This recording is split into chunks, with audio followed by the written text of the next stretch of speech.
জয় হিন্দ বন্ধুরা, আমি দীপঙ্কর মণ্ডল। আপনারা দেখছেন নবান্ন নিমন্ত্রণ। আপনাদের সবাইকে স্বাগত। রামনবমীর দিন হঠাৎ করে ঝড় বৃষ্টি শুরু হয়, আর তৃণমূলের যারা শীর্ষ নেতা নেত্রী মানে পিসি ভাইপো, তারা গাড়িতে খুব একটা যাতায়াত করা পছন্দ করেন না, তারা হেলিকপ্টারে করে বা বিমানে করে যাতায়াত করেন। তো পাণ্ডবেশ্বর থেকে মুখ্যমন্ত্রী মমতা বন্দ্যোপাধ্যায়, অবশ্যই বিদায়ী কেয়ারটেকার মুখ্যমন্ত্রী, তিনি কলকাতায় ফিরছিলেন, হঠাৎ করে ঝড় বৃষ্টি শুরু হয়ে গেল এবং মমতা ব্যানার্জির বিমান আকাশে প্রায় ঘন্টাখানেক ধরে চক্কর দিল। তো তিনি এখনো পর্যন্ত কাউকে অভিযোগ করতে পারেননি যে বিজেপি এটা করিয়েছে বা প্রধানমন্ত্রী করিয়েছে, স্বরাষ্ট্রমন্ত্রী করিয়েছে, এবং সেটা তো করা সম্ভব নয়। দেখুন, উন্মাদ যারা হয়, পাগল যারা হয়, তারা যা খুশি তা বলে দিতে পারে, কিন্তু এখনো পর্যন্ত বলেননি। আমাদের কপাল ভালো। তো আমি যেটা মনে করছিলাম যে রামনবমীর দিন তিনি কলকাতায় এসে অন্তত একটা রাম মন্দিরে, তিনি তো ঈদে ঘোমটা পরে যান, তিনি হিজাব পরে যান, সব ঠিক আছে, তার ইচ্ছা, তার রুচি। কিন্তু রামনবমীর দিনে পুরুষোত্তম ভগবান শ্রীরামচন্দ্রের পাদপদ্মে, শ্রীপাদপদ্মে তিনি একবার প্রণাম জানাবেন, এটা একটা দুরাশা হয়ে গিয়েছিল, বুঝলেন তো। আমি ভেবেছিলাম হয়তো নাটক করবেন, হয়তো ঘোমটা পরেই যাবেন, হয়তো হিজাব পরেই যাবেন, কিন্তু তিনি যাননি। তিনি যাননি এবং তার ঘনিষ্ঠরা জানিয়েছেন যে তিনি যাবেনও না। আগামী কাল পর্যন্ত রামনবমীর তিথি রয়েছে, তিনি যাবেন না। এবারে তিনি যখন ফিরছিলেন কলকাতায়, তখন ঝড় বৃষ্টিতে যেগুলো তার তাঁবুর মতো খাটানো থাকে, তিনি এসে যেখানে ভাষণ দেন সেই সব তাঁবু টাবু তো উড়ে গেল। তারপরে মমতা ব্যানার্জি নেমে কিছু বলতে পারেন এমনটা সাংবাদিকরা মনে করেছিলেন, কিন্তু তার মুড ভীষণ অফ। তিনি একটা আতঙ্কের মধ্যে, ভয়ের মধ্যে। তার যে যারা তার ঘনিষ্ঠ, তারা বলছেন যে তার বিগত দিনের কথা এমনভাবে মনে পড়ে গিয়েছে, তিনি মনে করছেন যে এটা আমার পাপের ফল, এটা বড় একটা অঘটন ঘটে যেতে পারতো, বিপর্যয় ঘটে যেতে পারতো, কিন্তু ঘটেনি, এটা খুব ভালো হয়েছে। আপনারা অনেকে মজা করে লিখছেন যে হলে খুব ভালো হতো, তা হতো না। তাহলে একটা সিম্প্যাথির হাওয়া আবার শুরু হয়ে যেত, তাহলে আবার ওই কিছু একটা ব্যান্ডেজ ট্যান্ডেজ করে মাথায় পায়ে হাতে টাতে করে কি যে হতো সেটা বলা অসম্ভব। 2021-এর মতো তিনি ওই পা দেখিয়ে, হাত দেখিয়ে, মুখ দেখিয়ে, চোখ দেখিয়ে তিনি ভোটে লড়তেন। তো সেটা আজকের আলোচনার বিষয় নয়। আজকে আমাদের প্রতিবেদনের মূল আলোচনার বিষয় হচ্ছে বড় একটা ঘটনা ঘটে গিয়েছে লোকভবনে, বুঝলেন তো। লোকভবনে ইন্টেলিজেন্সের প্রাক্তন কর্তা, প্রাক্তন সিবিআই কর্তা, যিনি সদ্য কিছুদিন আগে এই মমতা ব্যানার্জির বন্ধু সরকার তামিলনাড়ুর স্ট্যালিনের সরকারে দায়িত্ব সামলানোর পরে পশ্চিমবঙ্গের দায়িত্ব নিয়েছেন রাজ্যপাল RN রবি, তিনি একটা বড় মিটিং করেছেন আজকে বিকেলে তিনি মিটিং করেছেন সুমিত সারান নামে অ্যাডিশনাল ডিজি, অতিরিক্ত ডাইরেক্টর জেনারেল BSF এর, তার সঙ্গে বৈঠক হয়েছে।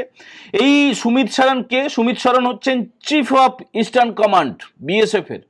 তার সঙ্গে বৈঠকে কি উঠে এসছে, এই যে আনলফুল এলিমেন্টস, মানে ভোটের সময় যেভাবে হিংসা ছড়ায়, যেভাবে রক্ত ঝরে, যেভাবে অনুপ্রবেশ হয়, বিশেষত জঙ্গিরা যেভাবে ঢুকে পড়ে অস্ত্র শস্ত্র, টাকা পয়সা, মদ ফদ নিয়ে, নেশার জিনিস টিনিস নিয়ে, তারা এখানে অশান্তি পাকিয়ে আবার তারা নিরুপদ্রবে চলে যায়, সেটার কাজে সাহায্য করে কিছু চোরা পথ রয়েছে। আপনারা জানেন যে গোটা সীমান্তটা, মানে আমাদের রাজ্যের সঙ্গে বাংলাদেশের সীমান্ত হচ্ছে 2217 কিলোমিটার, গোটাটা কিন্তু কাঁটাতারের বেড়া নেই।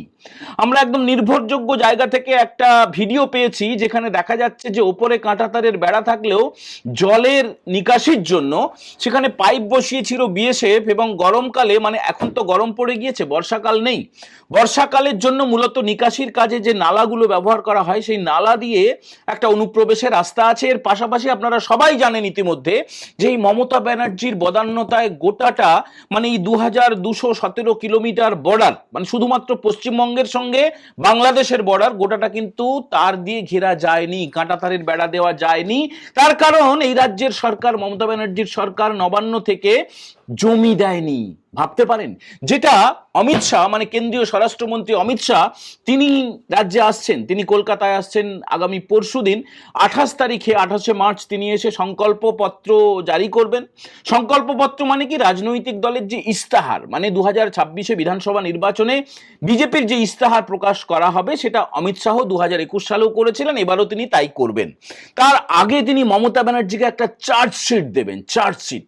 বিজেপির সেই চার্জশিটে, অমিত শাহের সেই চার্জশিটে মমতা ব্যানার্জির সরকারের যে কুকর্ম, তার যে নীতি, তার যে বিভিন্ন রকমের অত্যাচার, চুরি, দুর্নীতি, রাহাজানি, ধর্ষণ সমস্ত কিছু উল্লেখ থাকবে এবং বেশ কয়েকটা নতুন পয়েন্ট থাকবে বলে আমরা জানতে পাচ্ছি। তো সেই চার্জশিটটা প্রকাশ করার পরে তিনি সংকল্পপত্র জারি করবেন। এবারে ফিরে আসি সেই কথায়, যে কথা দিয়ে আমরা শুরু করেছিলাম। রাজভবনে বা লোকভবনে আর.এন. রবি যে মিটিংটা করলেন সুমিত সরনের সঙ্গে, সেখানে কিন্তু সুমিত সরন সেখানে একটা পাওয়ার পয়েন্ট প্রেজেন্টেশন দিয়েছেন। এ রাজ্যের সঙ্গে বাংলাদেশের বর্ডারের কি অবস্থা, কি ছবি, কোথায় কাঁটাতার আছে, কোথায় কাঁটাতার নেই, কোন জায়গা থেকে লুকিয়ে চুরিয়ে ঢোকার সম্ভাবনা আছে, কোন জায়গা দিয়ে তৃণমূল এখানে অনুপ্রবেশ করাতে পারে, ভোটের দিনে অশান্তি ছড়াতে পারে। তবু ভালো, এবার দু দফায় ভোট হচ্ছে, 23 তারিখ 29 তারিখে, 4 তারিখে নির্বাচনের ফল প্রকাশ হয়ে যাবে এবং ফল প্রকাশের পরের দিন পর্যন্ত বিএসএফ একদম আর.এন. রবিকে কথা দিয়ে এসেছেন যে কোনো রকমের অনুপ্রবেশ, ওই কোনো রকমের মাদক নিয়ে, কোনো অস্ত্র নিয়ে বা কোনো রকমের চোরাচালান কিচ্ছুটি হবে না, মাছিটাও গলতে দেওয়া হবে না। বিএসএফ আপনারা জানেন অমিত শাহের মন্ত্রকিরি অধীনে রয়েছে, অমিত শাহের অধীনে রয়েছে এবং অমিত শাহের অত্যন্ত ঘনিষ্ঠ কিন্তু এই আর.এন. রবি। আর.এন. রবির সঙ্গে একটা দীর্ঘ বৈঠক হয়েছে বিএসএফ এর কর্তাদের। বিএসএফ সেখানে খুব ছোট ছোট করে বেশ কিছু পয়েন্ট বলেছে, যেটা আমাদের ইন্টারনাল সিকিউরিটি নিয়ে কথা হয়েছে। তো সে ব্যাপারে তো আমরা কিছু বলতে পারবো না, আমাদের দেশের ইন্টারনাল সিকিউরিটি নিয়ে আমরা বা কেন বলবো, প্রকাশ্য ভিডিওতে সেগুলো বলা যায় না। শুধু যেটুকু বলা যায় যে ভোটের যে দুটো দিন, এই দুটো দিনে বিএসএফ এর কড়া নজরদারি তো থাকবেই, পাশাপাশি বেশ কিছু ভালো সিদ্ধান্ত তারা নিয়েছে এবং এই ভারত বাংলাদেশ সীমান্ত তো সিল হয়ে আছে, এটা অফিসিয়ালি তো সিল হয়ে আছে, কিন্তু চোরা পথ দিয়ে চোরামূলের সরকার, মানে তোলামূলের সরকার, মানে এই রাজ্যের শাসক দল তৃণমূল, তাদের যে সীমান্তবর্তী জায়গাগুলোতে তারা বেশ সক্রিয় হয়েছে। কেন বলুন তো?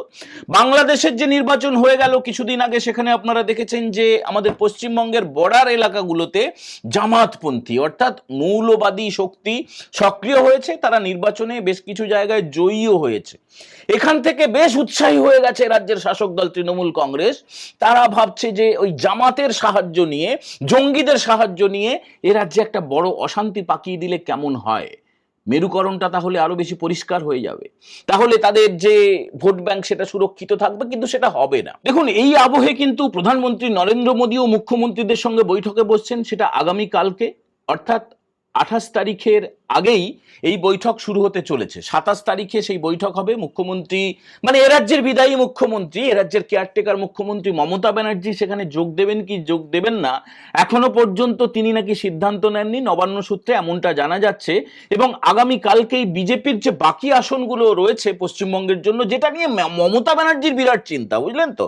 মমতা ব্যানার্জি, আপনারা শুনেছেন কেউ কেউ বা শোনেননি, শোনার খুব একটা দরকার নেই, আমরা শুনেছি পাণ্ডবেশ্বর থেকে ভাষণ দিতে গিয়ে তিনি তো যেমন করে থ্রেট দেন, হুমকি দেন, সেগুলো তো আছেই, পাশাপাশি তিনি এটা খুব হাস্যকর মনে হয়েছে আমাদের কাছে যে তার বিরোধী দল আসন ঘোষণা করলো কি করলো না সেটা নিয়ে তার কেন মাথা ব্যথা। তিনি বললেন এখনো পর্যন্ত কেন এরা ঘোষণা করছে না, এইসব নিয়ে তার বিরাট ক্ষোভ। মানে মার্চে মাসির দরদ হঠাৎ করে বেশি করে দেখা যাচ্ছে। কোথায় কোথায় বাকি রয়েছে এখনো ঘোষণা, সেটা আপনারা চট করে একটু শুনে নিন।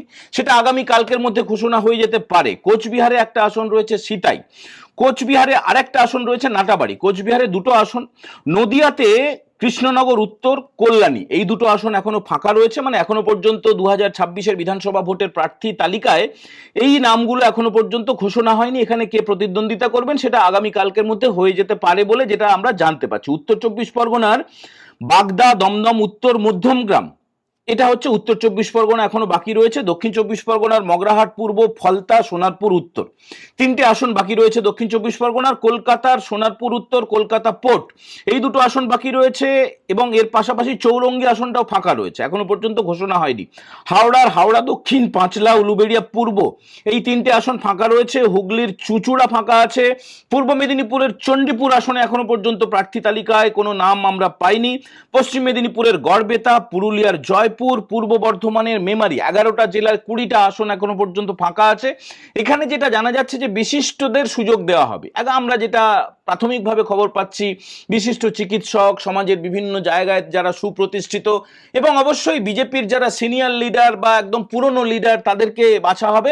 একজন দুজন চিকিৎসকের নাম আমরা শুনতে পাচ্ছি। দেখুন, যতক্ষণ না অফিসিয়ালি নামটা জানানো হয় ততক্ষণ কিন্তু আমাদের পক্ষে এটা বলা ঠিক নয়। কয়েকটা নাম আমরা জানতে পেরেছি, কিন্তু সেটা মিলুক না মিলুক তাতে কিছু যায় আসে না, আর এই কয়েক ঘন্টা পরেই তো এই তালিকা আপনারা পেয়ে যাবেন। তো অমিত শাহ তিনি 28 তারিখে যে কলকাতা আসছেন, তার কাছে বিশেষ যেটা গুরুত্বপূর্ণভাবে একটা সাংবাদিক বৈঠক করবেন কলকাতার একটি 5 তারা হোটেলে, সেটা হওয়ার কথা, সেটা সম্ভব হলে আমরাও উপস্থিত থাকব। এবং ইস্তাহার প্রকাশের পাশাপাশি যে চার্জশিটটা দেওয়া হবে, সেই চার্জশিটটাই কিন্তু সবচেয়ে বড় কৌতূহল।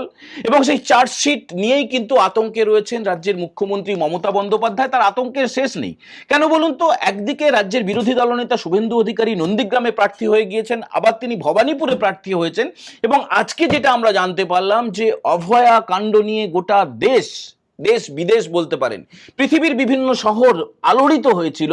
সেই অভয়ার মা তিনি আদালতে আবেদন জানিয়েছিলেন তার চেহারা দেখানোর জন্য, তার নাম প্রকাশ করার জন্য। আদালতের অনুমতি মিলেছে বলে জানা যাচ্ছে এবং তিনি জানিয়ে দিয়েছেন যে তিনি তো পানিহাটিতে প্রতিদ্বন্দ্বিতা অবশ্যই করবেন, এর পাশাপাশি আরও বেশ কিছু কেন্দ্রে মমতা ব্যানার্জির বিরুদ্ধে তিনি ক্যাম্পেইন করবেন। ভবানীপুর তার মধ্যে উল্লেখযোগ্য। বুঝতে পারলেন?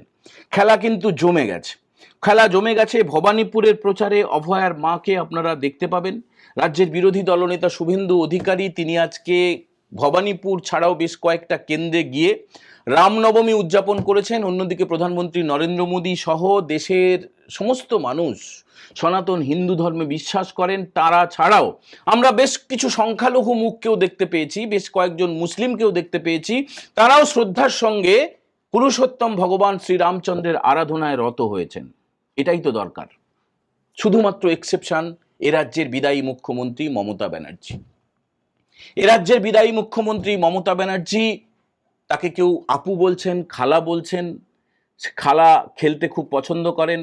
তবে এই অমিত শাহের চার্জশিটের পরে তার আর খেলার ইচ্ছা থাকবে কি থাকবে না সেটা নিয়ে যথেষ্ট সন্দেহ রয়েছে। বন্ধুরা, আজকের এপিসোড কেমন লাগলো আপনারা কমেন্ট করার পাশাপাশি যদি ভালো লাগে বন্ধুদের সঙ্গে শেয়ার করবেন। এবং অবশ্যই যারা নবান্ন নিমন্ত্রণ প্রথম দেখছেন তারা সাবস্ক্রাইব করে বেল বাটনে প্রেস করতে ভুলবেন না। সবাই ভালো থাকবেন। আরও একবার আপনাদেরকে রামনবমীর শুভেচ্ছা, অভিনন্দন এবং পুরুষোত্তম ভগবান শ্রীরামচন্দ্রের শ্রীপাদ পদ্মে প্রণাম জানিয়ে আজকের মতো এই এপিসোড এখানেই শেষ করছি। জয় শ্রীরাম, জয় হিন্দ, বন্দে মাতারাম।